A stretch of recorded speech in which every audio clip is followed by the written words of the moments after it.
I want to share with you that I've had the honor and the privilege of knowing Patricia, I think for over 20 years now.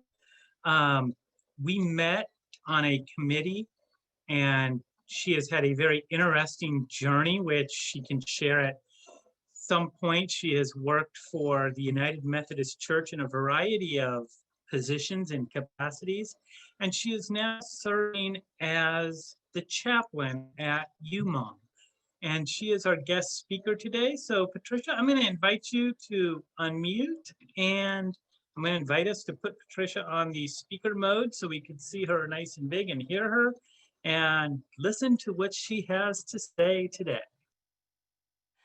Okay, I won't talk too much about myself. I did have the privilege of working at the General Board of Global Ministries in New York for the last 10 years before I retired to the ministry. And that was one of the most exciting jobs I ever had because it was just fabulous to see what the United Methodist Church was doing around the world. So that was a real pleasure. I was a pastor at Youngtown. And now, as I think about my job at UMOM, it's an incredible privilege to go there on the days that I work and be in service to others. It's really nothing but a privilege. And even though I've been at UMOM many times as a layperson and working in mission, it's just a real experience. And yet there's frustrations with it because as a chaplain, I can listen, I can pray, I can support folks, but I can't really fix them. And so that can be frustrating at times, but that's what UMOM is there for. So Stephen, thank you for the prayer. That was a beautiful prayer. The song just fit in perfectly. And then the scripture was very moving. And that's what we're talking about today, is helping others to have a meaningful life. And this parable describes acts of mercy that we all can do every day. They're simple acts, freely given and received. And that's what Jesus calls us to do. So I wanted to read a quote from Ruth Bader Ginsburg. I think many of us know, or most of us know, who she was. And she said this, and this is paraphrased: if we want to be true leaders, we will do something outside ourselves, something to repair tears in our community, something to make life a little better for people less fortunate than us. That is what a meaningful life is: living not for oneself, but for one's community. So at UMOM, and I think many of you have been there and know that we are there to restore hope, to rebuild lives, and to end homelessness. And when I talk about the folks there, and I tell them sometimes when they're describing their story, I say, this is giving you a second chance. This is giving you a new journey. This is giving you hope to be at UMOM, to have shelter and food and the resources of UMOM, and begin to change their life in a more positive direction. Just a little history. Many of you may know this, but UMOM was started in 1964 by the United Methodist Church and ministers. And they started it then just to help the homeless and the transients. And it evolved over the years so that in 2005, they became United Methodist Outreach Ministries and a shelter. And some of you know, if you go down Van Buren on 333 East Van Buren, that now we are in a campus. It was the Days Inn and the Super 8. They renovated those buildings. And so you have two more or less hotels that have been renovated and a big campus in the middle. And that makes up our homeless shelter. There's some other outlying buildings there, and it's really quite a big campus. Shake your head if you've been there. Have many of you been there? Okay, great. So when you find yourself homeless, and I talk to many people, and I think because I'm the chaplain, they're willing to quickly tell their story, or I ask them, would you like a prayer? And believe me, and Stephen will know this, it's rare when somebody says they don't want a prayer. We all need prayer. We all want prayer. And so that's my entrance to many of the folks there. Um, we have lots of reasons why people are there, many more than I understood. And then we have a lot of success stories. When you go on the website, you see those that have been helped by UMOM and have moved on out. 2 or 3 stories, and I talked to 3 women on Friday. A typical story might be, and particularly during COVID, my husband worked at a warehouse. He got COVID. He became very ill. The warehouse closed, and now we were evicted and we're homeless. So that's one story. Another one might be a domestic violence issue, and that comes up more times than I'd hope, where a woman the other day said her husband was angry, was very cruel to her, and so she moved out with her 2 boys to protect the family. And then a third one is sometimes your support system of your family falls. A woman with 3 children had lived with her grandmother for most of her adult life. Her grandmother died. Her mother was on the street on drugs, and so she had no support system to help her. And so she ended up homeless. So there's so many reasons. Prison terms can put you in the shelter because you are released from prison and you have no funds to support yourself. And then the other big one is addictions. Alcohol, drugs force you to move out to be homeless, and then you sometimes end up in the shelter. So do you think that you can just pull up to the shelter or walk up to the shelter, knock on the door of UMOM and get in? No. I wish it was that simple. We have 165 rooms, but you have to get yourself on a wait list. And sometimes you may wait a few days, sometimes you may wait a month to get in the shelter. And I saw a family recently that said as they waited, they had a car, and so they would go to different places around the city, park in a safe place, because you know, when you fall asleep, nobody's watching. And the parents would sleep in the front seat, the sister would sleep in the back seat, and they would open the trunk for the little sister to sleep in. So that was how they survived before they got in the shelter. So I want you to just kind of picture yourself homeless. You've lost your home. You can only have with you the possessions that you can kind of put in a few bags. You may or may not have a car. And so you end up in the shelter. Your life has been turned upside down. And many of the folks say they feel lost. Does anybody have a thought about why they would feel lost? And just a thought. Oh, you're all on mute, so you can't. Okay. It's just that feeling that you're not in a home where you know where things are, but your life has been turned upside down. Now, remember, on that campus, there's about 500 people, 300 children. So that's something new to adjust to. So I think many of you know what we provide. We provide a shelter, we provide meals, we have health care. Did you realize that we have free health care? Phoenix Children and Circle the City is on the premises of UMOM. So if you're ill or your children are ill, you can get free health care. You all have a case manager that helps you navigate finding a job, finding an apartment, and we have other assets to help you. We have clothes that if you don't have the proper clothes for a job interview, we can give you, so that we try to give you all the things you need to get your life back on track. We also have all kinds of hygiene products. So when you're there, you have a meal, you have a bed, and you don't have to buy anything to survive. You've got, you know, the shampoo, the cleaning supplies, everything is given to you as you're there, and laundry facilities. And then as the chaplain, even though we can't have services now because of COVID, we can't put people in a group, I'm there to pray with them. I have prayer request cards so they can fill out a specific request.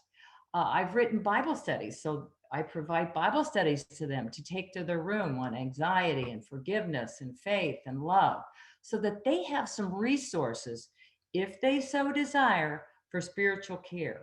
We also have a lot of Bibles laid out and children's books relating to Jesus and how to study the Word. So we try to provide them with the resources for spiritual care. And then, even though COVID is alive and well in Phoenix, we occasionally have a COVID case on campus, but everybody's required to wear a mask. We social distance. You can still go in the chapel by yourself and meditate with your children. We just can't congregate in groups. So we, I think, have been pretty blessed not to have that many cases on the campus.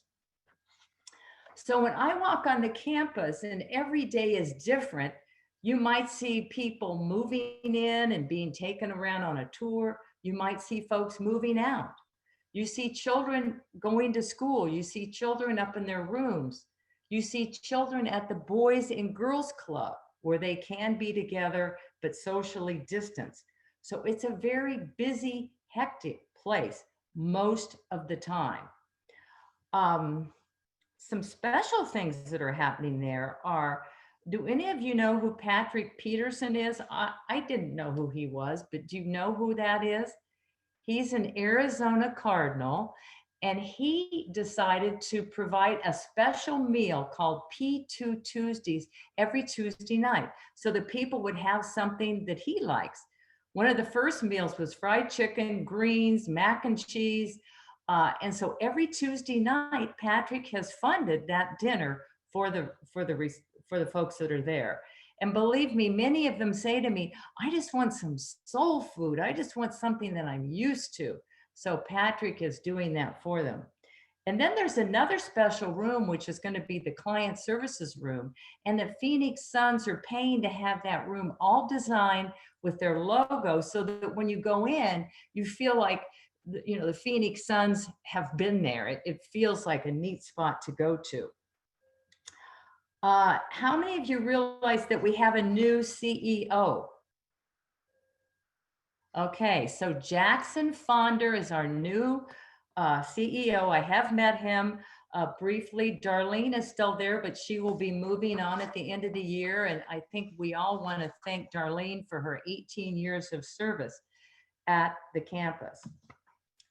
So that gets us to, what's it going to be like for Thanksgiving? They're going to do a special meal, but for Christmas, what's it going to be like for Christmas for these families? Because many of them really have no funds or no extra funds. They have, if they don't have a job, they don't have money coming in. That's where you come into the picture. Because if you look on our website, what we're asking churches to do, and it could be as few or as many as you want, is adopt a family. So let's say you adopt a family, a husband and wife with 2 children. So you fill a stocking 9 inches to 20 with small games and treats and so forth. And then you get a $25 gift card for each person in the family. And that will be their holiday gift. Now, if you go online, there's all kinds of suggestions for the stockings.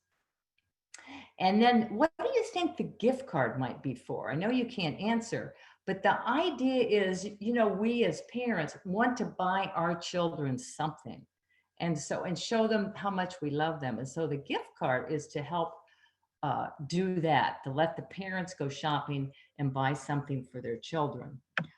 I think, and there may be questions at some point, Stephen, but I think what I want you to take from this today is that there are so many reasons that people are homeless, and we are there to help them get out of homelessness, rebuild their life, bring hope to them, and help them to move on to have a successful life. And so you, as the Methodist Church, and the Methodists are very involved in UMOM, have helped us along the way. And so we're asking you today to help us with Christmas if you can, even if it's just adopting one family. We want you to be able to do that, because Jesus asked us to help the least of these. And that's what we are all about today. So Stephen, do you think there might be a question? If you have any questions, I invite you to unmute and ask a question. I would say, having been through many of the trainings at UMOM, what's so impressive there are things like ongoing job training or trying to find a job. There's a job lab. There's how to write a resume. There's all those kinds of things that go on. But let's say you're in one of the many housing facilities that they have. They continue to give you counseling because a lot of times what you're not good at is budgeting and some of those kind of issues. And so they've always been so good about that. And probably for the heart of Trinity, I'd say you. It just makes me cry to think how cool UMOM is, because they took on the youth when that center closed down and there was nowhere to go. They picked up the entire center to be and surround the kids, often from foster care or they're on the streets. And they've just taken them and loved on them. I love it. Well, you've made the point, and I hate to give you too many statistics, but if you're a family, you're at the New Day Center. If you're a single woman, you're across the street at the Holly Center. And if you're a youth, we have 3 youth facilities that house 65 youth that are homeless. And there are a lot of homeless youth. And then we also have built affordable housing units that house about 500 people, so that if you're in an affordable housing unit, we are there for you. And you're right, there are case managers in all these facilities that really are there to mentor you, to help you, and to move you along in the journey of life that you want for yourself. So thanks for bringing that up, Deb. It's Marvin here. I was homeless for 2.5 years in the early 90s. Can you hear me? Yes. And UMOM ran the shelter in the winter, the overflow shelter for the county, and I stayed in it. It was all men. What's being done for men? Do you know? Well, Marvin, that's a great question. And I think being homeless, you know what it's like you can't even describe what it would be like to be homeless. Well, I was a homeless alcoholic and I had a severe mental illness, bipolar, and it was a merry-go-round of trying to get out. Well, and that shows you that the addictive life keeps you from leading any kind of a regular life and a regular job. Unfortunately for single men, you might be married, but you're not with your family. I'm not. The only place you can go is downtown to the Human Services campus. We don't have anything for single men. Now, we might have a father and children at the New Day Center, but did you go at that time? Was it UMOM, or did you go downtown to Human Services campus? There was a UMOM overflow shelter that ran. Yes, the overflow. Was that Watkins? Watkins. Yeah, and see, that's and I went to what they called CAS then, Central Arizona, and that was very ugly there. I know that's Human Services Campus, or CAS, but Watkins closed. It is sad to think that, and I don't know if that's in the vision for UMOM to have something for men, because they have 130 women. I go over there every week and the stories are so sad. Severe medical conditions where a person can't work. And one woman's there and her whole family threw her out. It's just some really sad stories of these women in their 50s and 60s and 70s that have no wherewithal to live. And rent in Phoenix is expensive. You know who got me out of the bottom was the Maricopa County Homeless Outreach. Wow. And they had a set of apartments that were set aside, a section for people with addictions. And I got out of the bottom to them and got on Social Security for it's really sad. I hate to even say this, but we occasionally have someone that they continue to be addicted in the homeless shelter, and they really struggle, and we have lost, folks from addictions while they're in the shelter. Well, I continued to drink while I was in Cass. That place was very difficult. But I got sober in the county homeless outreach place. That's wonderful. And they got me on SSI. Yeah. Later converted to SSDI. Anyways, it's a very seriously difficult situation at the bottom. It is. It is. And we pray, most of my prayer requests are pray for us to find a house, pray for our family, pray for our family drama that is just driving us crazy, pray for my addicted husband. It's really tough. It's really tough. Any other questions for Patricia?